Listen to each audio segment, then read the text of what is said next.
सोचिए, आपका तरकश युद्ध जीतने वाले तीरों से भरा पड़ा हो, लेकिन युद्ध जीतना तो छोड़िए, आप विरोधी पर भारी तक ना पड़ पाए तो किसकी गलती मानी जाए?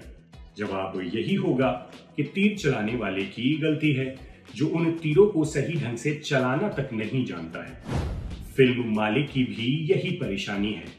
मालिक के डायरेक्टर पुलकित के पास राजकुमार राव, सौरभ शुक्ला, प्रोसेनजीत चटर्जी, अंशुमन पुष्कर, सौरभ सचदेवा, स्वानंद किरकिरे, राजेंद्र गुप्ता और मानुषी छिल्लर जैसे कलाकार थे, लेकिन फिर भी वो एक एंटरटेनिंग गैंगस्टर ड्रामा नहीं बना पाए हैं। फिल्म मालिक की कहानी इलाहाबाद में रहने वाले एक जवान लड़के दीपक की है, जिसका बाप जमींदारों की जमीन को जोतकर अपना घर परिवार चलाता है। दीपक स्वभाव से अक्खड़ है, जिसकी वजह से उसकी और उसके बाप की बनती नहीं है।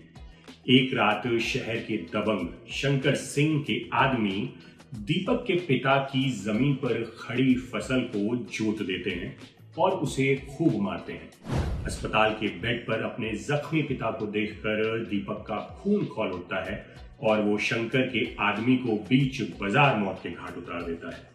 इसके बाद दीपक दीपक नहीं रहता, वो बन जाता है इलाहाबाद का मालिक। मालिक के ऊपर जल्द ही दबंग शंकर सिंह अपना हाथ रख देते हैं और शहर में नया गुंडा खड़ा हो जाता है। एक वक्त के बाद ये गुंडा इतना बड़ा हो जाता है कि इसे बनाने वालों को ही इससे परेशानी होने लगती है और फिर शुरू होता है खून खराबे का वो दौर, जिसमें सौरभ शुक्ला, प्रोसेनजीत चटर्जी, सौरभ सचदेवा, स्वानंद किरकिरे और अंशुमन पुष्कर मिलकर मालिक से लोहा लेते हैं। मालिक की कहानी में यूं तो नयापन नहीं है, लेकिन ये नहीं कहा जा सकता है कि इसमें दम नहीं है। एक शानदार गैंगस्टर ड्रामा बनाने के लिए कहानी में सारे मसाले हैं, लेकिन डायरेक्टर पुलकित ये समझ नहीं पाए हैं कि कौन सा मसाला कितनी मात्रा में और कब डालना है। पुलकित का डायरेक्शन बहुत ही खराब है, जिस कारण कहानी एक दिशा में चलने की जगह चारों तरफ भागती दिखाई देती है। मालिक के कुछ सीन्स दमदार जरूर हैं, जिनकी वजह से लगता है कि मूवी अब रफ्तार पकड़ेगी, लेकिन अगले ही पल हल्के फुल्के सीन्स इसका दम निकाल देते हैं। पुलकित के पास एक से बढ़कर एक एक्टर्स थे, उनमें से भी वो किसी से यादगार काम नहीं करवा पाए हैं। किरदारों के बोलने का तरीका हो या फिर सीन शूट करने का तरीका, किसी में भी नयापन दिखाई नहीं देता है। एक्टर्स की एक्टिंग की बात करें तो मानुषी छिल्लर के अलावा कोई भी प्रभावित नहीं करता है। मानुषी के पास कम स्क्रीन टाइम है, लेकिन वो अपने रोल को अच्छे से करती दिखाई देती हैं।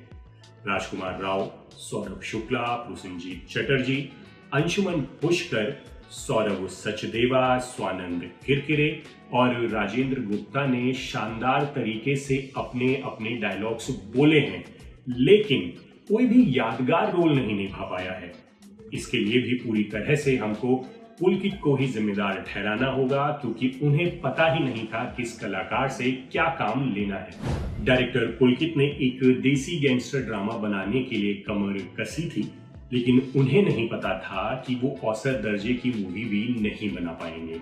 हम अपनी ओर से इस फिल्म को सिर्फ 1.5 स्टार देते हैं। अगर आप राजकुमार राव और गैंगस्टर ड्रामा मूवीज देखने के शौकीन हैं तो मालिक को बिल्कुल भी स्किप ना करें, आप थिएटर जा सकते हैं। लेकिन अगर आप एक अच्छी गैंगस्टर ड्रामा के लिए भूखे हैं तो ये फिल्म आपकी भूख नहीं मिटा पाएगी।